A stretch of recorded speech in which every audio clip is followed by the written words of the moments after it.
If your plants keep dying, no matter what you do, stay with me for the next 5 minutes. I'm going to show you the exact mistake 90% of beginners make. And no, it's not because you don't care enough.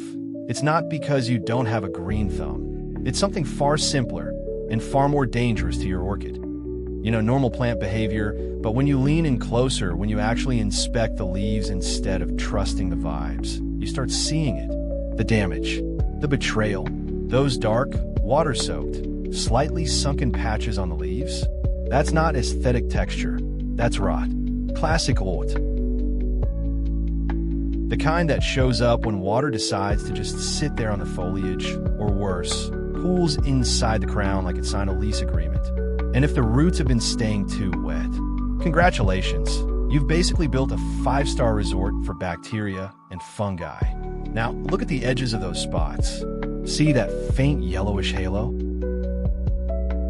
That's not decoration. That's the orchid fighting for its life. That halo is the plant's immune response kicking in, trying to contain the infection before it spreads like gossip in a small town. But then you notice the lower leaves. Limp, discolored, slightly dramatic. That's when you realize this isn't just surface-level drama. This might be root stress. Because when roots suffocate from excess moisture, they stop functioning properly. And when roots stop working, the entire plant starts falling apart from the bottom up. Add in sudden exposure to direct sunlight, maybe a little accidental sunburn. And now you've got environmental stress stacking on top of microbial attack. This isn't just a leaf problem. This is a systems failure. And the wild part? Orchids don't collapse instantly. They warn you. Subtle signals, texture changes, color shifts, soft patches. They're basically whispering, hey, I'm not okay. But if you ignore it long enough, that whisper turns into mush.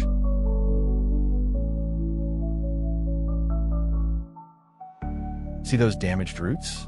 The brown, squishy, hollow imposters pretending to be functional? Yeah, those have to go. This is not the time for emotional attachment. If it's soft, mushy, or smells like regret, you trim it off. Because here's the deal. Rot does not negotiate. It spreads. Slowly, quietly, efficiently. Like it's got a 5-year expansion plan. And if you leave even a little bit of infected tissue behind, it can continue creeping upward into healthy roots. And once the roots are compromised, the entire orchid starts running on emergency power.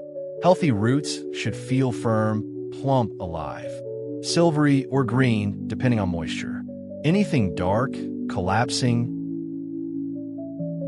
or stringy when you pull on it, that's not a root anymore. That's a liability. So you grab sterilized scissors, make clean cuts, and remove every compromised section. No hosetaschen, no merci. Because when you trim away the rot, you're not hurting the orchid, you're giving it a fighting chance. You're stopping the infection from spreading. You're forcing the plant to redirect energy into new, healthy growth instead of trying to save tissue that's already gone. Now, before you just throw it back into a pot and hope for divine intervention, give those roots a gentle wash. And I mean gentle, not pressure washer on concrete gentle. More like you are rinsing something fragile and slightly offended gentle. Because when you unpot an orchid, you're not just dealing with roots. You got bits of old substrate clinging on for dear life. Decomposed bark, compacted moss, maybe even tiny pests treating the root system like a studio apartment. And if you don't flush that out, you're basically replanting the problem. A soft rinse under room temperature water helps remove leftover debris, clears out dust, salts, and any suspicious hitchhikers that thought they were getting free housing. It also lets you see the root structure clearly. And clarity matters, because wet roots reveal the truth. Now to deal with those waterclogged, rotted areas, we bring in something a little more dramatic. Potassium permanganate. Yes, the purple one. The chemical that looks like it belongs in a wizard's lab, but is actually here to wage war on microbes. And before you panic, we're talking a very diluted solution. Just a few drops mixed properly, not turn the orchid into grape juice levels. Then you apply it lightly over the affected area, spreading it evenly so it covers the compromised tissue. Not soaking, not flooding, just enough to disinfect and discourage any lingering bacteria or fungi from staging a comeback. Potassium permanganate works as an oxidizing agent, meaning it disrupts microbial cells and helps sanitize the damaged zone. Translation: it makes life extremely uncomfortable for rot-causing organisms.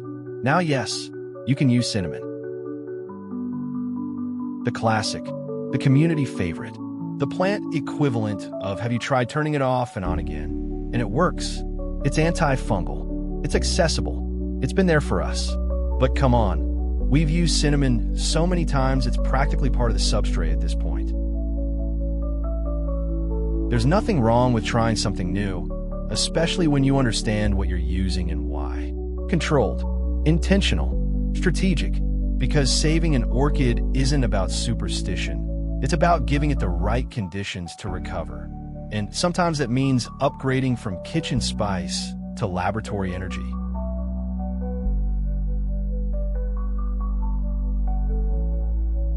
You know the drill.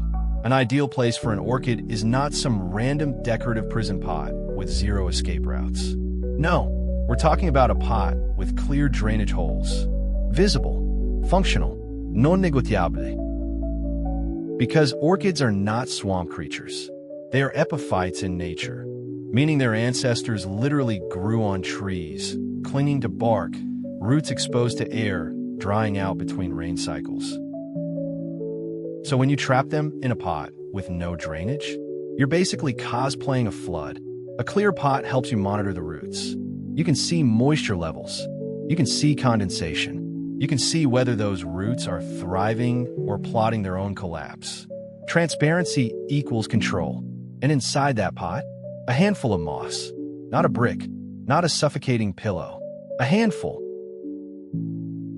Just enough to retain gentle moisture while still allowing airflow. Because balance is everything. Too dry, roots shrivel. Too wet, we're back to rot season. The goal is controlled hydration. Moist but breathable. Supported but not smothered. Think well-ventilated spa retreat, not submerged survival challenge. Because after everything we just did, trimming, rinsing, disinfecting, the last thing you want is to replant your orchid into the exact conditions that caused the problem in the first place.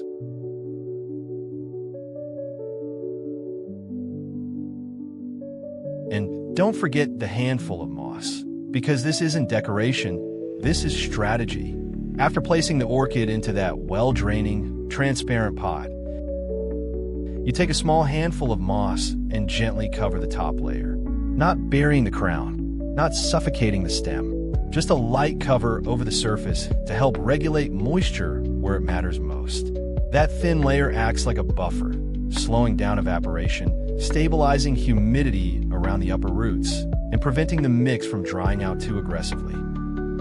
Especially after root surgery, you don't want the plant swinging from soaking wet to desert mode in 24 hours. But control is key. The moss should be airy, loose, breathable. If you pack it down like you're tucking the orchid into bed for winter hibernation, congratulations, you just recreated the rot factory. The goal is balance. Moisture retention without suffocation. Support without pressure. Protection without trapping heat or water around the crown. Now for the actual solution. We're starting with something that sounds suspiciously like dinner prep. A clove of garlic. Yes, garlic.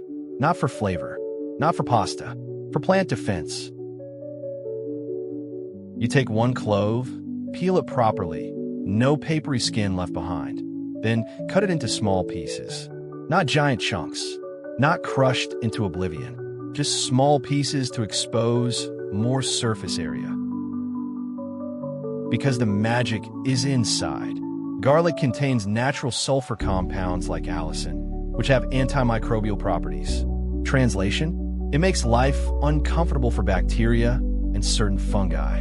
And after everything we've seen, uncomfortable for microbes is exactly what we want. By chopping it into smaller pieces, you help release those active compounds into whatever solution you're preparing next. It's controlled. It's intentional. It's not random kitchen experiment energy. This is botanical strategy.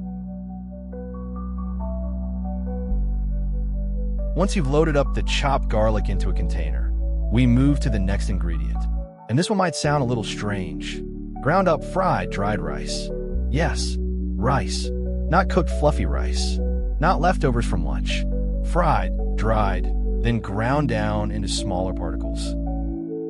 You add that into the same container with the garlic, and now it's started to look less like plant care and more like you're inventing a potion. But here's the logic. That processed rice acts as an organic nutrient source, slowly breaking down and releasing trace elements into the water. It doesn't just sit there for vibes. It contributes mild carbohydrates and minerals that can support microbial balance in small, controlled amounts. After that, add a good amount of water, enough to fully submerge the garlic and rice mixture. Not a splash, not a drizzle. You want everything soaking so the compounds can diffuse properly into the solution. After around 20 minutes, you're good to go. That's enough time for the garlic to release its active compounds into the water, and for the rice to start contributing whatever it's going to contribute without turning this into a science fair accident. Now comes the important part. You strain it, because what we need is the solution itself, not the soggy remains of what used to be ingredients. The liquid is carrying the extracted compounds. Now grab a clean tissue. Soak it in the solution you just prepared, not dripping like it fell into a pool, just properly saturated. And then we proceed to wipe it across the plant. Gently, deliberately. This is not scrubbing a dirty pan. This is disinfecting delicate tissue. Glide it over the leaves, especially around the previously affected areas. Light pressure, even coverage. The goal is to let the infused solution make contact with the surface, not to damage the plant while trying to save it. Focus on the top and underside of the leaves, because pests and pathogens love hiding where you don't usually look. And if you're targeting crown or surface rot, make sure the wipe reaches those zones carefully without leaving pools of liquid behind. Now with the remaining solution, we're not wasting it. We water the rest around the plant, slowly, evenly, letting it move through the top layer of moss and into the root zone. Not flooding, not drowning, just enough to lightly saturate the medium. Because what we want is contact, the solution reaching the upper roots, moving through the substrate, creating an environment that's less welcoming to harmful microbes. Think of it as reinforcing the defenses from both the surface and below. But here's the important part: moderation. This is a treatment, not the new daily drinking water. Overdoing it can shift microbial balance too far. And orchids prefer stability over experiments gone wild. While we're doing this, it's advised to turn this into a routine. Not every day, not obsessively, but periodically, especially if the plant has shown signs of previous infection or stress. Consistency builds resilience. After 3 weeks, this is the final result. Now you might notice that big dark spot on the leaf. Looks scary, looks dramatic, looks like the plant lost a fight. But here's the thing, it's actually a sign of containment. That damaged section isn't spreading aggressively. It's drying, stabilizing. The plant is slowly isolating that area, walling it off at the cellular level. In simple terms, it's cutting off the infected tissue and sacrificing it so the rest of the leaf can survive. See how the surrounding tissue stays firm and green? That's the important part. The orchid is redirecting resources away from the compromised zone, reinforcing healthy cells and preventing the rot from marching forward like it owns the place. Over time, that darkened patch may dry out further, thin out, and in some cases partially fall away. And that's not failure. That's controlled tissue loss. Think of it like scar formation in plants. The damage remains, but the threat is neutralized. What matters most is this: no rapid expansion of the lesion, no soft, mushy progression, no yellow halo spreading outward. The rest of the plant stands upright. Leaves are still structured. Roots remain stable inside that clear pot. That's recovery. Orchids don't erase damage. They adapt around it. They compartmentalize. They survive. And if after 3 weeks the only thing left is a dry, contained scar instead of expanding rot, that's not a dying plant. That's a plant that fought back and won. And there you have it. No secrets, no magic tricks, just understanding what your orchid has been trying to tell you all along. If this helped you see your plant a little differently, maybe even saved it from the brink, then you already know what to do. Give it a like, stick around, and subscribe for more guides that actually make your plants want to stay alive. And I'll see you in the next video.